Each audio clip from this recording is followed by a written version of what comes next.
পদ্ম পুরস্কার কি কোথাও গিয়ে বিজেপির বাবার সম্পত্তি? এমন প্রশ্ন তুলছেন তৃণমূল নেতা ঋজু দত্ত। সত্যি পদ্ম পুরস্কারকে নিয়ে একটা ঘৃণ্য নোংরা রাজনীতি কার্যত চালাতে চাইছে এই বিজেপি, অর্থাৎ এই পদ্ম শিবির বা গেরুয়া শিবির। তারা কোথাও গিয়ে তাদের নিজেদের লোককে পদ্মশ্রী পদ্ম পুরস্কার গুলো তুলে দিতে চাইছেন। কার্তিক মহারাজকে নিয়ে যে পদ্ম পুরস্কার দেওয়া, সেই নিয়ে কিন্তু বহু মানুষ ইতিমধ্যেই প্রশ্ন তুলতে শুরু করেছে।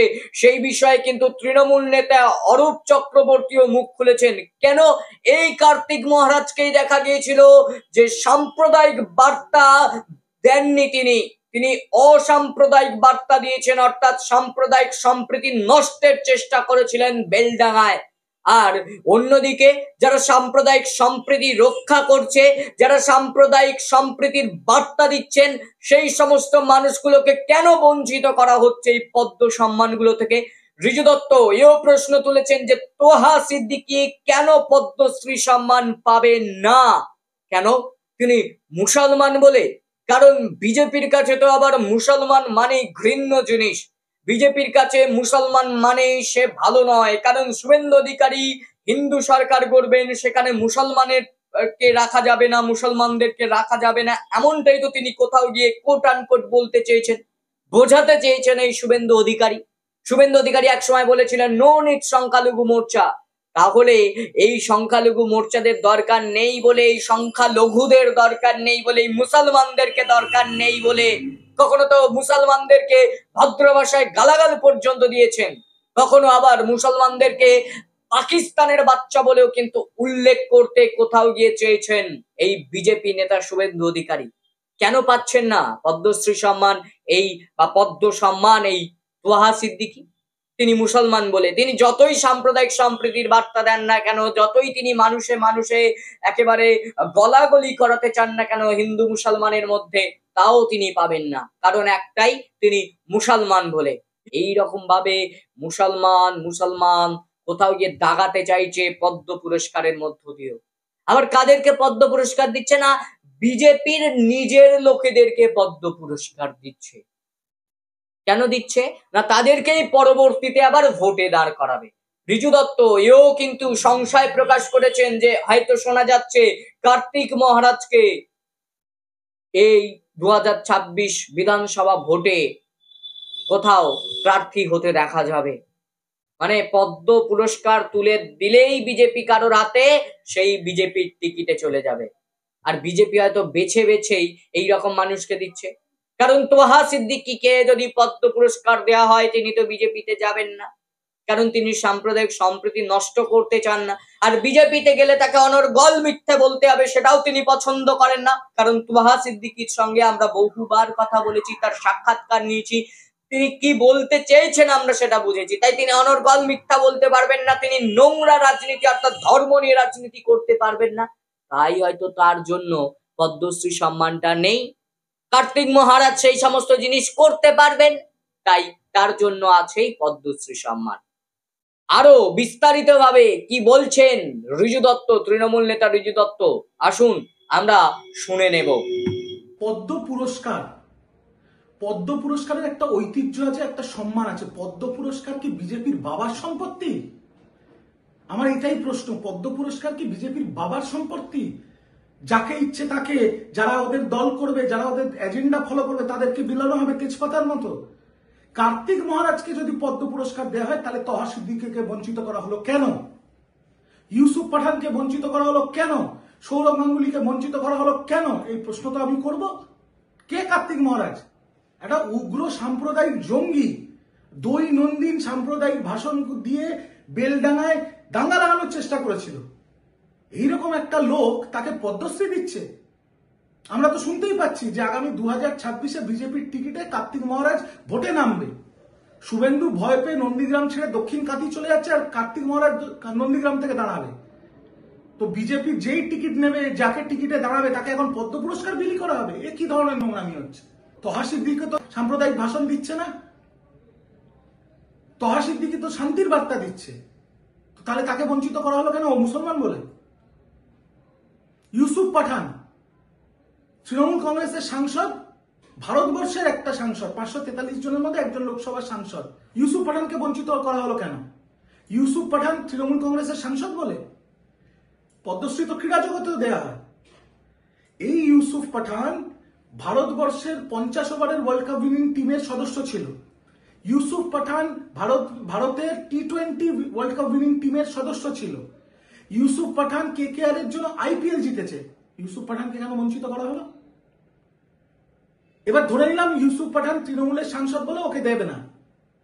আমার আপনার সবার প্রিয়, আমাদের বাংলার আইকন, ভারতের icon, global icon Sourav Ganguly, আমাদের প্রিয় দাদা, দাদাকে বঞ্চিত করলো কেন? কারণ বিজেপির কথায় ভোটে দাঁড়ায়নি বলে? বিজেপির কথায় মমতা বন্দ্যোপাধ্যায় বিরোধিতা করেনি বলে? তো আমার প্রশ্ন একটাই, পদ্ম পুরস্কার একটা মানুষের সারা জীবন লেগে যায়, ক্রীড়া জগতে হোক, শিল্পের জগতে হোক, সমাজ কল্যাণ জনসেবার ভিত্তিতে হোক, তার কাজের নিরিখে তার সারা জীবনের কাজের মূল্যায়ন করে পদ্ম পুরস্কার দেওয়া হয়। কেউ পদ্মশ্রী পায়, কেউ পদ্মভূষণ পায়, কেউ পদ্মবিভূষণ পায়, পরবর্তীকালে ভারতরত্ন। এখন কি বিজেপি তাদের এজেন্ডা, যারা সাম্প্রদায়িক আগুন ছড়াবে, যারা বিজেপির টিকিটে দাঁড়াবে, এই শব্দের দেবে?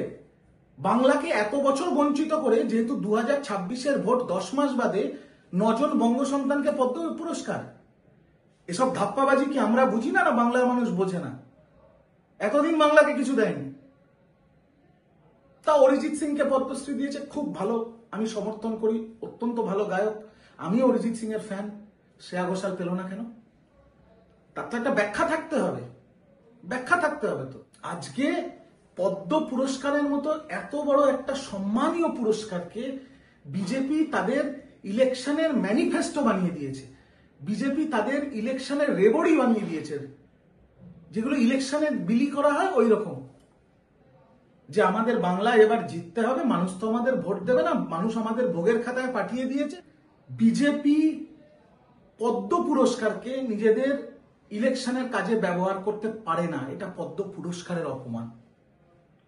বিজেপি পদ্ম পুরস্কারকে ইলেকশনের ম্যানিফেস্টো করতে পারে না, পারে না, পারে না, এটা হতে পারে না। কিভাবে দেশটাকে নষ্ট করে দিচ্ছে, বড় বড় কেন্দ্রীয় তদন্তকারী সংস্থাগুলোকে নিজেদের লেঠেল বাহিনী হিসেবে কাজ করছে, এখন পদ্ম পুরস্কার। ছি ছি ছি ছি ছি ছি ছি ছি। মিঠুন চক্রবর্তীকে একের পর এক পদ্ম পুরস্কার দিয়ে যাচ্ছে। নিজের ছেলেকে রেপ কেস থেকে বাঁচাতে মমতা ব্যানার্জির পিঠে ছুরি মেরে জয়েন করলো বিজেপিতে, তারপরে একের পর এক পদ্ম পুরস্কার। এটা তো হতে পারে না, এটা তো চলতে পারে না, এটা তো চলতে পারে না।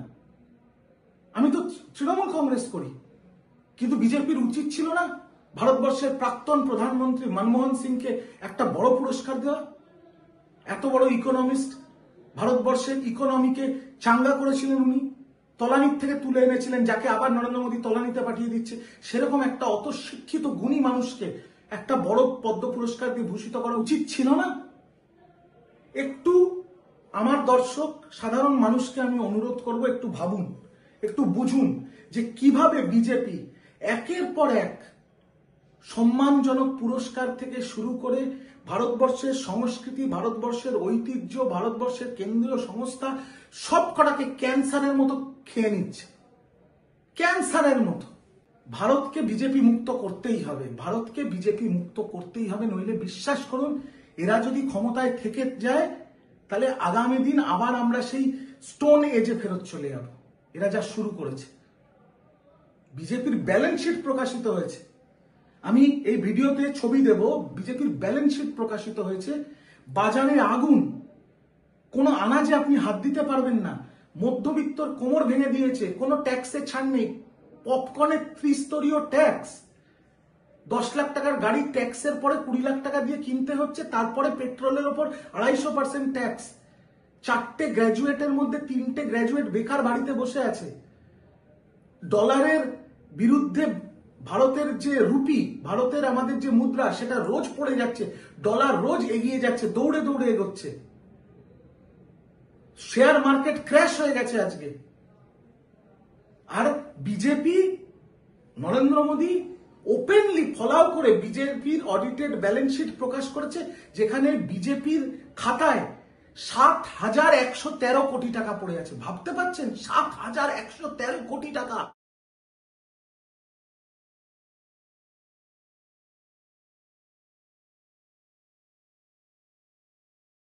এরা গরিব মানুষের জন্য কাজ করবে? এরা শ্রমিক কৃষকদের জন্য কাজ করবে? সব শেষ করে দিচ্ছে, দেশটাকে শেষ করে দিচ্ছে, সবকিছু ধ্বংস করে দিচ্ছে। শেষমেশ ছিল একটা পদ্ম পুরস্কার, যেখানে মানুষ নিজের কাজের নিরিখে, নিজের শিল্পের নিরিখে একটা সম্মান পেত, কেন্দ্রীয় সম্মান, একটা বিরাট সম্মান পেত সমাজের কাছে। সেগুলো এখন নষ্ট করে দিচ্ছে। এখন যারাই পদ্ম পুরস্কার পাচ্ছে, লোকে বলছে ওই তো বিজেপি করিস বলে পেলি।